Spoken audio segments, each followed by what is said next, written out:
മുണ്ടക്കൈ ചൂരൽമല ദുരന്തബാധിതർക്കായി നിർമ്മിക്കുന്ന ടൗൺഷിപ്പിലെ വീടുകളുടെ നിർമ്മാണ ചെലവിൽ വിവാദം തുടരുന്നു. സമൂഹമാധ്യമങ്ങളിൽ ഉൾപ്പെടെ ചർച്ച സജീവമായതോടെ വീട് നിർമ്മാണത്തിന്റെ കണക്ക് സർക്കാർ പുറത്തുവിട്ടു. ഒരു വീടിന് 26,95,000 രൂപ ചെലവ് വരുമെന്ന് മന്ത്രി കെ രാജൻ ഫേസ്ബുക്ക് പോസ്റ്റിലൂടെ വ്യക്തമാക്കി. മുണ്ടക്കൈ ചൂരൽമല ദുരന്തബാധിതരുടെ മാതൃകാ വീടും ദുരന്തത്തിൽ മരിച്ച പ്രജീഷിന്റെ കുടുംബത്തിന് നീതൂസ് അക്കാദമി നിർമ്മിച്ചു നൽകിയ വീടും തമ്മിലുള്ള ചിത്രം താരതമ്യം ചെയ്ത് കരാറുകാരൻ കൂടിയായ ഷാജിമോൻ ചൂരൽമലയിട്ട ഫേസ്ബുക്ക് പോസ്റ്റിൽ നിന്നാണ് വിവാദം തുടങ്ങുന്നത്.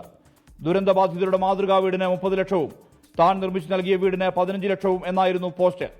ഇത് പ്രതിപക്ഷവും ഏറ്റെടുത്തു. അവർ 20 ലക്ഷം തന്നാലും 30 ലക്ഷത്തിന്റെ വീട് നിങ്ങൾക്ക് നിർമ്മിച്ചു നൽകുന്നതെന്ന് ഞങ്ങളോട് വാഗ്ദാനം അവരാണ് ചെയ്തത്.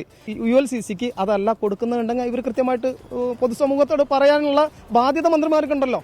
എന്നാൽ സ്ഥലം വാങ്ങി വീട് നിർമ്മിച്ച് ഇന്റീരിയർ വർക്ക് ചെയ്യാൻ ഈ തുക മതിയാവില്ലെന്ന മറുപടിയുമായി ഷാജിമോൻ ചൂരൽമലയ്ക്ക് കരാർ നൽകിയ നീതൂസ് അക്കാദമി തന്നെ മറുപടി നൽകിയെങ്കിലും വിവാദം അവസാനിച്ചില്ല.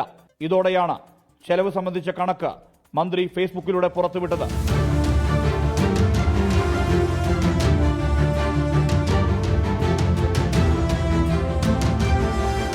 ചിലവ് 30 ലക്ഷമെന്ന ആരോപണം ആസൂത്രിത ഗൂഢാലോചനയുടെ ഭാഗമെന്ന് റവന്യൂ മന്ത്രി കെ രാജൻ. ഇപ്പോൾ ഈ ആരോപണം ഉന്നയിക്കുന്നവർ യഥാർത്ഥത്തിൽ ആസൂത്രിതമായിട്ടുള്ള ഒരു ഗൂഢാലോചനയുടെ ഭാഗമായി നടത്തുന്ന ആരോപണങ്ങളാണ്.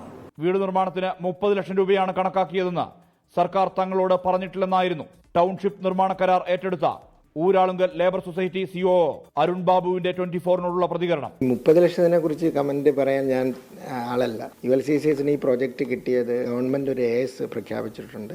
ജിയോ അടക്കം 351 കോടിയുടെ പ്രോജക്റ്റാണ്. 299 കോടിയിലാണ് ഫൈനൽ നെഗോസിയേഷൻ അടക്കം കഴിഞ്ഞിട്ട് വന്നേക്കുന്നത്. സർക്കാർ നിർമ്മിച്ചു നൽകുന്ന വീടുകളെ സംബന്ധിച്ച് ആക്ഷേപമില്ലെന്ന് ദുരന്തബാധിതരുടെ ജനകീയ സമിതി ചെയർമാൻ മനോജ് JMJ വ്യക്തമാക്കി. 24 വയനാട്, കോഴിക്കോട്.